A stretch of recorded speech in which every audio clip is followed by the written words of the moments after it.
एक महिला के जीवन में सबसे सुखद समय कौन सा होता है मालूम है? जब वो माँ बनती है।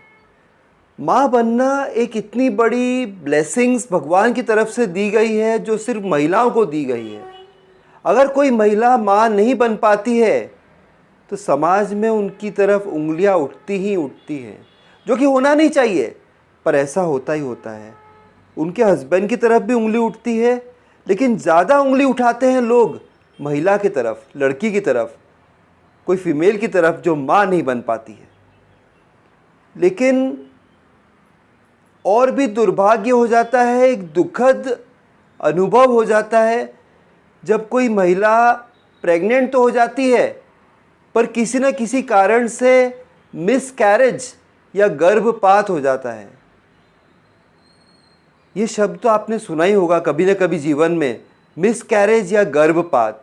आज इस वीडियो में इसी बारे में हम बात करना चाहते हैं। ये एक बहुत ही संवेदनशील विषय है और आई एम श्योर कि आपको जानना है इस विषय में कि क्यों होता है, ऐसी क्या प्रिकॉशंस ली जा सकती है जिससे हम बच सकते हैं इससे। तो अगर आपको जानना है तो आपको एक ही चीज़ करना है, आपको मेरे साथ पूरे वीडियो में बने रहना है फ्रेंड्स। और अभी तक अगर आपने मेरा चैनल सब्सक्राइब नहीं किया हो तो प्लीज़ सब्सक्राइब कर देना है। अमेरिकन रिसर्च ने ये बताया है कि जो लड़कियां 18 साल से 30 साल के बीच में प्रेग्नेंट हो जाती हैं उनमें सिर्फ 20% चांस ही रह जाता है मिसकैरेज होने का। मतलब अगर 18 साल से पहले कोई लड़की प्रेग्नेंट हो जा रही है या 30 के बाद कोई महिला प्रेग्नेंट होती है 35, 40, 45 साल में, जैसा कि आप जानते हैं कि आजकल बहुत लेट मैरिजेस हो रही हैं, इस कारण से बहुत प्रॉब्लम हो जा रही है। मिसकैरेज इसी ग्रुप में ज़्यादा होता है, 18 से कम, 30 से ज़्यादा। इसलिए अगर प्रेगनेंसी प्लान करनी है तो 18 से 30 के बीच में ही करें। हमारे देश में आज भी जो 2 और 3 टायर सिटीज़ हैं, छोटे टाउन्स हैं, गांव हैं, वहाँ पर लोग विश्वास रखते हैं हम दो हमारे दो फिनोमिनॉन पर, स्लोगन पर। 2 बच्चे तो सभी के हो ही रहे हैं। तो मिसकैरेज से बचना है तो आपको ज़रूर 30 साल से पहले ही प्रेगनेंसी प्लान कर लेनी है, इसके बाद खतरा है। मोदी गवर्नमेंट ने अभी लड़की की शादी की उम्र जो है 18 से 21 साल कर दी है। मुझे पता नहीं कि ये सही है कि नहीं है। अमेरिकन रिसर्च तो यही कह रही है कि 18 से 30 साल सबसे बढ़िया है प्रेगनेंसी के लिए। और अब लीगली बॉन्डिंग है कि 18 से पहले शादी नहीं हो सकती है, 21 से पहले शादी नहीं हो सकती है। पहले 18 साल में हो जाती थी। चलो ये अच्छी बात है कि लड़की अपने पाँव पे खड़ी हो जाएगी, थोड़ी मैच्योर्ड हो जाएगी, लेकिन उसके रिप्रोडक्टिव हेल्थ का क्या, उसकी प्रेगनेंसी का क्या? आज भी गुजरात के सौराष्ट्र में 15-16 साल में लड़की की शादी हो ही रही है। आज भी राजस्थान के काफ़ी सारे भागों में 15-16, 15.5 साल में शादी हो ही रही है।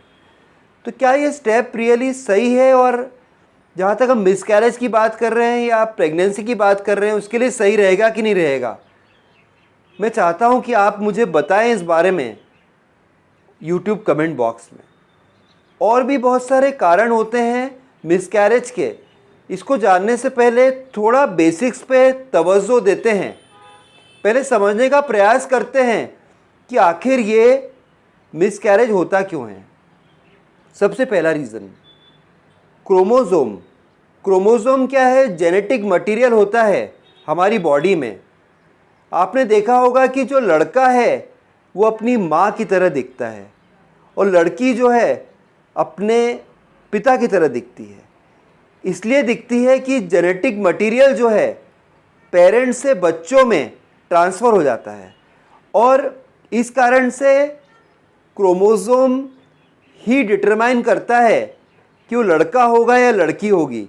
लेकिन कभी कभी क्रोमोसोम की मात्रा बहुत कम हो जाती है या बहुत ज़्यादा हो जाती है, तो भ्रूण जो है वह समय से पहले ही मर जाता है। अगर पहले 12 सप्ताह में ही मिसकैरेज हो जाए तो इसे फर्स्ट ट्राइमेस्टर का मिसकैरेज कहा जाता है। लेकिन अगर 20 सप्ताह मतलब 12 से 20 के बीच में मिसकैरेज होता है तो इसे सेकेंड ट्राइमेस्टर का मिसकैरेज कहा जाता है। 20 सप्ताह के बाद भी मिसकैरेज हो सकता है, लेकिन टेक्निकली इसे मिसकैरेज नहीं, साइलेंट बर्थ कहा जाता है, जब बच्चा मर जाता है। ये एक बहुत ही दुखद अनुभव होता है। जब एक महिला प्रेग्नेंट होती है, वो बच्चे के लिए स्वेटर के साथ साथ सपने भी बुनने लगती है। उसका दिल टूट जाता है जब मिसकैरेज हो जाता है। वो जान ही नहीं पाती है कि उसके साथ ही ऐसा क्यों हुआ, या उसने ऐसा क्या दोष कर दिया, ऐसी क्या गलती उससे हो गई कि मिसकैरेज हो गया। बड़े से बड़े गायनेकोलॉजिस्ट भी या सेक्सोलॉजिस्ट भी उस महिला को तब बता नहीं पाते हैं कि इस कारण से हो गया। कारण तो किसी को पता ही नहीं होता है। लेकिन आज मैं आपको कारण बता रहा हूँ जो पहले ही आपको ध्यान रखना है।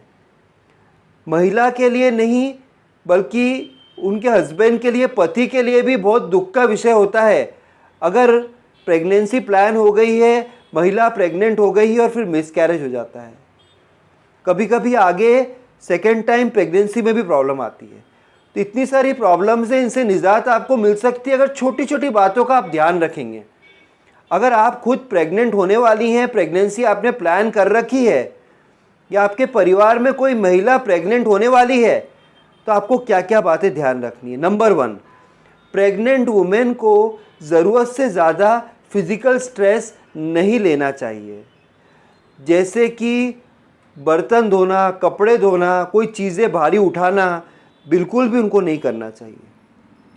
फिज़िकल स्ट्रेस के साथ साथ उनको मेंटल स्ट्रेस भी नहीं लेना चाहिए कि प्रेगनेंसी का दौर चल रहा है, कोई प्रॉपर्टी विवाद चल रहा है, हस्बैंड वाइफ के बीच में झगड़ा हो रहा है, सास परेशान कर रही है। ऐसा बिल्कुल भी नहीं होना चाहिए, इससे मिसकैरेज हो जाएगा।